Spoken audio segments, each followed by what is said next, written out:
हरे कृष्णा। ओम नमः शिवाय। कल हमने कथा में विश्राम लिया था कि महादेव कार्तिकी को भी सब कुछ समझाते हैं कि जो तुम्हें शांति प्रतीत हो रही है वो शांति नहीं है, आने वाली आंधी का संकेत है। और एक ऐसी आंधी कि जिसकी तुम कभी कल्पना भी नहीं कर सकते। साथ ही शुक्राचार्य जी के साथ जो वार्तालाप जलंधर का होता है, जलंधर तो उनसे बहुत ज़्यादा मन ही मन में संदेह करने लग गया है कि उसके मन में ये बात बैठती जा रही है कि कहीं ना कहीं उसके गुरु शुक्राचार्य जो हैं वो महादेव के भक्त हैं, इसलिए वो महादेव का ही साथ लेंगे।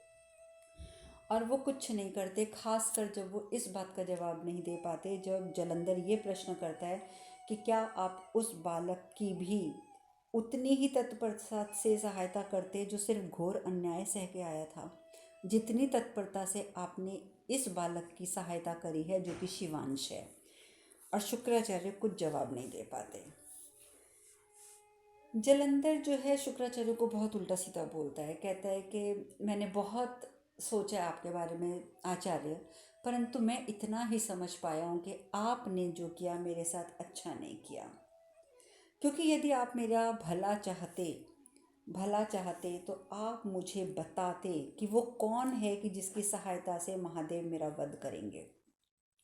परंतु मेरे इतनी बार पूछने के बाद भी आप इस प्रश्न का उत्तर नहीं देना चाहते, तो मैं इसे क्या समझूं आचार्य, मैं इसे क्या समझूं। शुक्राचार्य जी कहते हैं कि तुम्हारे विचार तुम्हारे तथ्यों से पूर्णता पृथक हैं जलंधर, पूर्णता पृथक। यदि हम तुमसे कोई जानकारी गोपनीय रख रहे हैं तो वो सिर्फ इसलिए कि तुम दीर्घायु रहो, इसीलिए गोपनीय रख रहे हैं। जलंधर कहता है वाह आचार्य वाह, दीर्घायु। जो व्यक्ति मेरे वध में सहायक होगा उसका नाम गोपनीय रखकर आप कह रहे हैं कि आप हमारी आयु को लंबा कर रहे हैं, आप हमें दीर्घायु कर रहे हैं। वाह आचार्य, ज़रा ये भी बताइए कि वो कैसे। एक गुरु, जितना मैं आपको देख रहा हूँ मैं यही समझाऊँ कि एक गुरु महादेव भक्त से पराजित होता दिख रहा है मुझे। आप एक तरफ तो मेरे गुरु हैं, दूसरी ओर महादेव के भक्त हैं। आपके अंदर जो दो चरित्र चल रहे हैं, आपका एक चरित्र जो मेरे गुरु का है, दूसरा महादेव भक्त का है। मुझे नज़र यही आ रहा है कि महादेव भक्त से पराजित हो रहा है, मेरा गुरु पराजित हो रहा है। छोड़िए, अब मैं आपसे पूछूंगा ही नहीं। आप एक काम कीजिए, देवताओं की सभा आयोजित करवाइए और स्मरण रहे कि दो देवताओं का उपस्थित होना बहुत अनिवार्य है, कुबेर और यमराज। अब शुक्राचार्य बड़े हैरान होते हैं, वो कहते हैं कि क्या बात है जलंधर, तुम आपातकालीन सभा क्यों बुला रहे हो, क्यों सभा का आयोजन करना चाहते हो तुम देवताओं की। जलंधर कहते हैं देखिए आचार्य, आपने जो करना था आप कर चुके, आप जो मुझसे छुपाना चाहते थे आप छुपा रहे हैं। अब कम से कम मुझे इतना हक रहने दीजिए, मुझे इतनी स्वतंत्रता दे दीजिए कि मैं अपने अपने मन से भी कुछ कर सकूं। शुक्राचार्य जी कुछ नहीं कहते और देवताओं की सभा का आयोजन कर देते हैं। सारे देवता उपस्थित होते हैं, सारे देवता उपस्थित होते हैं और साथ ही कुबेर और यमराज भी उपस्थित होते हैं। जलंधर सबसे पहले एक भाला उठाता है और कुबेर जी के समक्ष फेंक देता है। कुबेर जी पीछे खड़े हो, एकदम पीछे हो जाते हैं। जब कुबेर जी पीछे होते हैं तो जलंधर कटाक्ष करते हुए कहता है कि आप जानते हैं कुबेर, भाला संसार में सबसे अधिक धनी और सबसे अधिक निर्धन व्यक्ति में फर्क नहीं करता। यदि भाले से किसी के ऊपर प्रहार किया जाए तो भाला उसका वध करता है। वो ये नहीं देखता कि सामने वाला व्यक्ति संसार का सबसे धनी व्यक्ति है या संसार का सबसे निर्धन व्यक्ति है। कुबेर कहते हैं किंतु एक बात आप भूल रहे हैं त्रिलोकाधिपति, एक बात आप भूल रहे हैं कि संसार का सबसे अधिक धनी व्यक्ति अपने धन के एक छोटे से अंश से इस भाले का क्रय कर सकता है, यानी कि उसे खरीद सकता है। और तो और भाला बनाने वाले हाथों को भी खरीद सकता है। अगर आपके पास धन है तो भाला और भाला बनाने वाले दोनों आपके अधीन होंगे, तो फिर भाला आपका वध कैसे करेगा। जलंधर कहता है सत्य वचन है कुबेर, आपके सत्य वचन है, इसीलिए तो आपको यहाँ बुलाया है मैंने, ताकि तुम अपने राजा की सहायता कर सको। तो कुबेर कहता है मैं आपकी सहायता कैसे कर सकता हूँ। तो कुबेर जी का डील डोल, जैसे आप सब जानते हैं कि कुबेर जी बहुत गोल मटोल गणेश जी की तरह होते हैं। तो उनके शरीर को देख के जलंधर कहता है कि देखिए, आपको युद्ध में शामिल करने का मूर्खता तो मैं कर नहीं सकता कुबेर, मुझे आपका धन चाहिए, मुझे आपका धन चाहिए। बेचारा इतना घबरा जाता है कुबेर, घबरा के बोलता है हाँ हाँ हाँ ठीक है ठीक है, कितना धन चाहिए। तो जलंधर कहता है कितने का क्या मतलब है, मुझे तुम्हारा धन चाहिए, अर्थात मुझे तुम्हारा सारा धन चाहिए। और मजबूरी में कुबेर को डर के मारे हाँ भी करना पड़ता है, और हाँ के साथ साथ धन देना भी पड़ता है। धन देने के बाद देवता और कुबेर और राजा हिमावन सब के सब महादेव के पास जाते हैं। महादेव के पास जाके बोलते हैं, कुबेर सब कुछ बताता है, कहते हैं कि मैं क्या करता महादेव, वो भाले से मुझ पर प्रहार कर रहा था, वो मुझे मेरे प्राण लेना चाहता था। बेशक मैंने अमृतत्व का पान मैंने किया है, मुझे अमृतत्व प्राप्त है, परंतु फिर भी वो भाले का प्रहार करना चाहता था, मुझे कष्ट तो पहुंचाना चाहता था ना। मुझे मजबूरी में उसे हाँ करके अपना धन सारा देना पड़ा। कार्तिकेय जब सुनते हैं तो कार्तिकेय जी को बहुत क्रोध आता है। वो कहते हैं कि ये तो शक्तियों का दुरुपयोग हुआ पिताजी, ये तो पूरी तरीके से सिर्फ और सिर्फ दुरुपयोग हुआ, वो ऐसा कैसे कर सकता है। महादेव कहते हैं पुत्र, ये जलंधर की युद्ध नीति है, युद्ध नीति। वो जानता है कि उसके युद्ध में अधिकांश देवता उसका साथ नहीं देंगे, कुछ देवता ऐसे भी हैं जो उससे घबराएंगे नहीं और हमारी तरफ आ जाएंगे, और इसी बात के लिए वो अधिक से अधिक अस्त्र शस्त्र एकत्र कर रहा है। और वो जानता था कि यदि देवताओं के पास ये धन रहा तो देवता भी अस्त्र शस्त्र बनवाएंगे, अस्त्र शस्त्रों का क्रय करेंगे। इसीलिए सबसे पहला प्रहार उसने कुबेर पर किया है, ताकि कुबेर से वो सारा धन प्राप्त कर ले, ताकि कुबेर का धन देवताओं को ना मिल सके। तो इसीलिए पुत्र, ये उसकी युद्ध नीति है। तो कुबेर कहते हैं परंतु अब मैं क्या करूं, मेरे पास तो रहने का भी ठिकाना नहीं रहा, मैं क्या करूं, कहाँ जाऊं मैं। तभी हिमावन नरेश कहते हैं कि आप चिंता मत कीजिए, आप कुछ समय हमारे राजमहल में चलिए और वहीं पे विश्राम कीजिए। गणेश जी कहते हैं जी कुबेर, आप हमारे साथ चलिए, एक दिन आपने मुझे भोजन कराया था ना, आज मैं आपको भोजन कराऊंगा। और ये कह के गणेश जी अपने नाना यानी कि राजा हिमावन के साथ कुबेर को लेकर महल की ओर प्रस्थान करते हैं। आप सबको याद ही होगा कि गणेश जी ने किस प्रकार से भोजन किया था। कुबेर को घमंड था ना अपने धन दौलत का, अपने अन्न के भंडारों का, और गणेश जी ने उसका सारा का सारा भोजन खत्म कर दिया था कि किसी और को परोसने के लिए एक कण भी शेष नहीं रहा था। यहाँ तक कि वो सारे धन दौलत भी गणेश जी ने खा ली थी कि वो और अन्न भी क्रय नहीं कर सकता था। तो वही बात कही आज गणेश जी ने कि एक दिन आपने मुझे भोजन कराया था, चलिए आज मैं आपको भोजन कराता हूँ। तो कार्तिकेय कहते हैं कि गणेश जी तो चले गए। कार्तिकेय अपने पिताजी से पूछते हैं कि पर पिताजी, जलंधर ने यमराज को क्यों बुलाया होगा, और जलंधर ने यमराज को अपने पास क्यों रोक लिया। महादेव कहते हैं इसलिए क्योंकि अब वृत्रासुर नहीं रहा है, वो अब यमराज को उकसाएगा। अब वो यमराज को कोई ना कोई लालच देगा ताकि वो हमारी तरफ ना आ पाए, देवताओं की तरफ ना आ पाए। और सही में यही करता है जलंधर, यमराज को अपने पास रोक कर इतना आतिथ्य सत्कार करता है, इतना स्वादिष्ट भोजन कराता है। यमराज भी कहते हैं अरे वाह, आपका इतना स्वादिष्ट भोजन तो हमारे महल में भी बहुत बनता है, परंतु आपके आतिथ्य सत्कार से मैं बहुत अभिभूत हुआ हूँ। पर एक बात मैं आपको बताना चाहता हूँ कि मैं आपके आतिथ्य सत्कार से बेशक अभिभूत हो गया हूँ, परंतु अगर आप ये सोच रहे हैं कि युद्ध में मैं आपका साथ दूंगा, आपका साथ कदापि नहीं। जलंधर कहता है आप गलत कह रहे हैं, आप युद्ध में मेरा साथ नहीं देंगे, आप अपना साथ देंगे। आप वो युद्ध मेरे लिए नहीं लड़ेंगे, आप वो युद्ध अपने लिए लड़ेंगे, अपने लिए। देखिए, आप भूल रहे हैं देवताओं ने सदैव आपकी उपेक्षा की है, और ये तो आपको स्मरण होगा ना कि कितने उपेक्षित रहे हैं आप। इस युद्ध के बाद मैं आपको एक प्रमुख राजा के रूप में मान्यता प्रदान करूंगा। प्रमुख राजा के रूप में। यमराज बोलते हैं चलिए ठीक है, पर अब ये तो बताइए कि वो युद्ध है किसके विरुद्ध, मुझे किसके विरुद्ध युद्ध करना होगा, कौन है आपका शत्रु। जलंधर कहता है महादेव।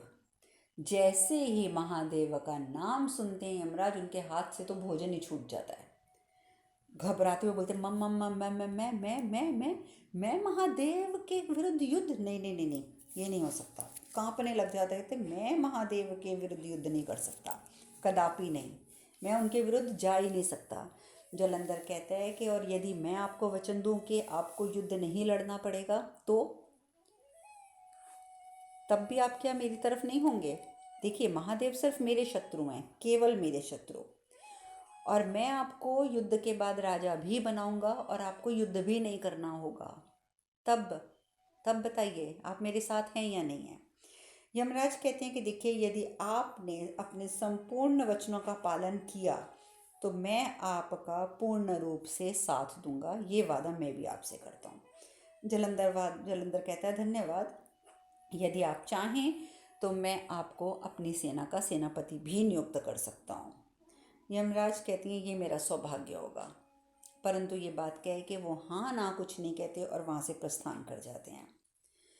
शुक्राचार्य भी ये सारा वार्तालाप सुन रहे थे, शुक्राचार्य वहीं उपस्थित थे। शुक्राचार्य कहते हैं कि देखो यमराज समर्पण और सहयोग की बात बोल कर तो गया है, किंतु हम उस पर पूर्ण रूप से विश्वास नहीं कर सकते, हम उस पर पूर्ण रूप से विश्वास नहीं कर सकते हैं। हाँ एक तरीका है, यदि यमराज का कोई ऐसा राज हमें मिल जाए जिसकी वजह से वो ना तो हमसे कभी छल कर सके ना ही हमारा साथ छोड़ सके, वही उत्तम रहेगा। देखिए एक तो सुझाव दिया शुक्राचार्य जी ने और जलंधर ऊपर से बोलता है तो आप सबके साथ ऐसा ही करते हैं, हर एक का ऐसा रहस्य, एक ऐसा राज आप पता कर लेते हैं और फिर आप उसको इस तरीके से अपने वश में कर लेते हैं कि ताकि वो आपको छोड़ कर ना जा सके, जैसा कि आपने मेरे साथ किया। शुक्राचार्य कहते हैं अपनी मर्यादा मत भूलो जलंधर, तुम हमारे शिष्य हो। जलंधर कहता है मैं अब फिर पूछता हूँ कि कौन है मेरी जो मृत्यु का स्रोत बनेगा, कौन है वो, मुझे बताइए, मुझे बताइए, ये कैसा रहस्य है जो आप मुझे नहीं बता रहे। शुक्राचार्य कहते हैं वो हम आपको कभी नहीं बताने वाले, क्योंकि वो तुम्हारे लिए उचित नहीं होगा जलंधर, हमारी बात को समझो, वो तुम्हारे लिए उचित नहीं होगा, इसलिए हम तुम्हें नहीं बताएंगे। और ये कह के वो शुक्राचार्य जी जो हैं वो वहाँ से प्रस्थान कर जाते हैं।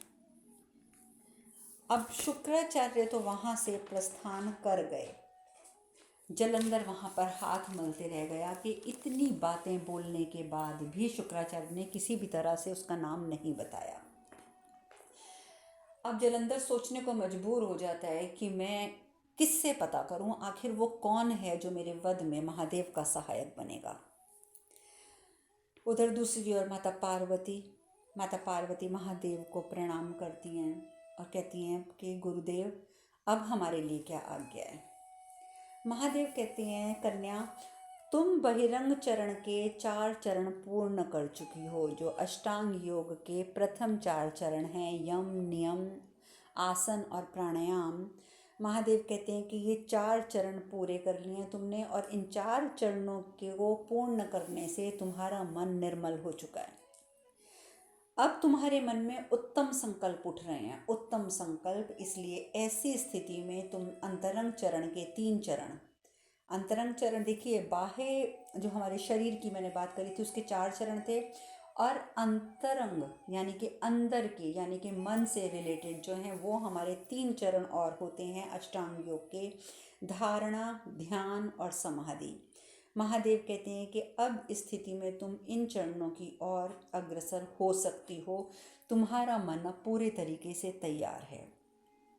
और इन तीनों को मिलाकर संयम की अवस्था बनती है जब हम ये 3 चरण पालन करने की कोशिश करते हैं। और ये तीनों चरण जो हैं वो एक साथ ही होते हैं, क्योंकि इंसान पहले धारणा करता है, फिर ध्यान करता है, और ध्यान करते करते ही मनुष्य जो है वो समाधि में चला जाता है।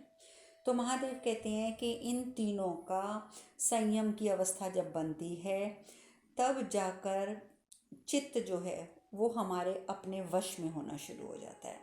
जब इन तीनों को मिलाकर संयम की अवस्था आती है तब इन तीनों के द्वारा चित्त को वश में किया जाना बहुत आसान हो जाता है कन्या, बहुत आसान। तो अब तुम्हें यही करना है, यही करना है, यही करना है। महादेव माता पार्वती को समझाते हैं कि इन तीनों को मिलाकर संयम की अवस्था बनती है और इन तीनों के द्वारा ही चित्त को वश में किया जा सकता है। उसके सिवा और कोई तरीका नहीं होता अपने चित्त को वश करने का।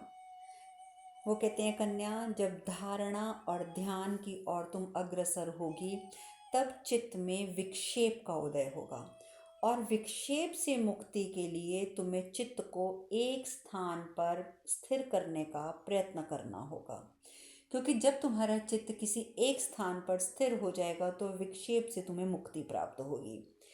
उसके लिए एक स्थान पर अपने चित्त को स्थिर करने के लिए तुम्हें किसी पदार्थ विशेष या देश विशेष पर ध्यान केंद्रित करना होगा। माता पार्वती हैरान होती हैं कि पदार्थ विशेष तो उन्हें समझ आया कि किसी भी वस्तु यानी कि किसी भी स्पेसिफिक थिंग यानी कि किसी विशेष वस्तु यानी कि विशेष पदार्थ, परंतु उन्हें विशेष देश पर ध्यान केंद्रित करना होगा, ये बात माता पार्वती को समझ नहीं आती। वो अपने गुरु जी को निहारने लगती हैं। महादेव समझ जाते हैं। महादेव कहते हैं कन्या, योग में देश के दो अर्थ होते हैं। देश आपके शरीर के भीतर भी होता है। एक तो देश होता है जो बाहर होता है, जो सभी जानते हैं। एक देश होता है शरीर के भीतर। इसके अतिरिक्त गुरु, देवी देवताओं की मूर्ति, प्रज्वल दीप शिखा, योगी का शरीर, ओमकार जैसी ध्वनि, इन सब ध्वनियों के आलंबनों के योग को भी हम दो देश कहते हैं। देखिए, महादेव ने बताया कि योग में देश दो प्रकार के होते हैं। पहला देश हम किसको बोलते हैं? किसी गुरु को, देवी देवता की मूर्ति को, प्रज्वल हुई हुई किसी दीप शिखा को यानी दीपक को, योगी के शरीर को और ओमकार जैसी ध्वनि को। एक तो इन सब चीज़ों को हम देश बोलते हैं और दूसरा देश शरीर में ही एक और होता है। अभी मैं आपको वो भी आगे बताती हूँ। और इसके साथ महादेव कहते हैं कि चित्त को भी पदार्थ या विशेष देश में केंद्रित करने की प्रक्रिया धारणा होती है। पहले उन्होंने देश बताया कि देश क्या होता है। देखिए, देश हमारे शरीर के अंदर होता है। वो हम कहाँ कहाँ पर गिनते हैं देश के स्थान? एक हम गिनते हैं अपने आज्ञा चक्र पर, और दूसरा हम गिनते हैं अपने हृदय चक्र पर, और तीसरा हम गिनते हैं अपने नाभि चक्र पर यानी कि मणिपुर चक्र पर। तो ये जो 3 स्थान हैं हमारे शरीर के अंदर के, ये भी देश कहलाते हैं। महादेव कहते हैं कि तुम जिस पर भी, पहले तो महादेव ने ये बताया कि चित्त को किसी भी पदार्थ पर या किसी भी विशेष देश पर केंद्रित करने की जो प्रक्रिया होती है उसको धारणा कहते हैं। आपको मैंने 3 चरण बताए, धारणा, ध्यान और समाधि। तो धारणा क्या है? जब हम किसी एक विशेष पदार्थ पर या विशेष देश पर अपने ध्यान को केंद्रित कर ध्यान लगाने की कोशिश करते हैं तो वो हो जाती है धारणा। जब वो धारणा बन जाती है तो जिस पर हम अपना मन एकाग्र करते हैं, तो जिस भी वस्तु पर या देश पर जिस पर भी हम अपना मन एकाग्र करते हैं तो उसके गुण, उसका आकार, वो क्या करता है कि हम उसके गुण और उसके आकार को धारण करना शुरू कर देते हैं। यानी कि हम जिस भी वस्तु पर अपना ध्यान केंद्रित करते हैं, धारणा करते हैं जिस भी वस्तु के ऊपर, तो उसके गुणों को और उसके स्वरूप को, उसके आकार को हम खुद भी धारण करने लगते हैं। और चित्त यदि अशांत हो तो इस प्रक्रिया से उसमें शांति और शुद्धता का भाव स्थापित हो जाता है। और यही एक सर्वोत्तम मार्ग है चित्त शुद्धि का। आप जानते हैं कि चित्त शुद्धि के बिना कोई भी व्यक्ति सफलता प्राप्त नहीं कर सकता, समाधि की ओर अग्रसर नहीं होता। तो महादेव कहते हैं कि ये सबसे महत्वपूर्ण तरीका है अपनी चित्त शुद्धि करने का। वस्तु विशेष या देश विशेष पर चिंतन करते हुए जब चित्त अद्रुप हो जाए, बिल्कुल गुम हो जाए, तो वो ध्यान होता है। जब तुम्हारे ध्यान मतलब तुम्हें कुछ और समझ ही ना आए, जिस चीज़ को तुम देख रही हो उसे धारणा बना लिया है तुमने, जब उसके अंदर तुम बिल्कुल गुप्त एकदम उसमें गुम हो जाओ, तुम्हारा चित्त बिल्कुल अद्रुप हो जाए, तो समझ लो कि अब तुम ध्यान में हो। और पूर्ण ध्यान की अवस्था में तुम्हें सिर्फ पदार्थ या देश विशेष होता है ना, सिर्फ उसी का ही बोध रह जाता है और किसी चीज़ का नहीं। कोई विचार तुम्हारे अंदर नहीं आएगा और तो और कोई चिंता तुम्हारे मन में स्थान नहीं पाएगी। और चित्त की इस अवस्था धारणा से आरंभ होकर ध्यान की अवस्था से बढ़ते हुए आगे बढ़ते बढ़ते समाधि में जाकर पूर्णता को प्राप्त होती है। तो यही बात अभी जो मैंने पहले भी बोली कि ये तीनों चीज़ों का समन्वय जब होता है तभी व्यक्ति का अष्टांग योग पूर्ण होता है।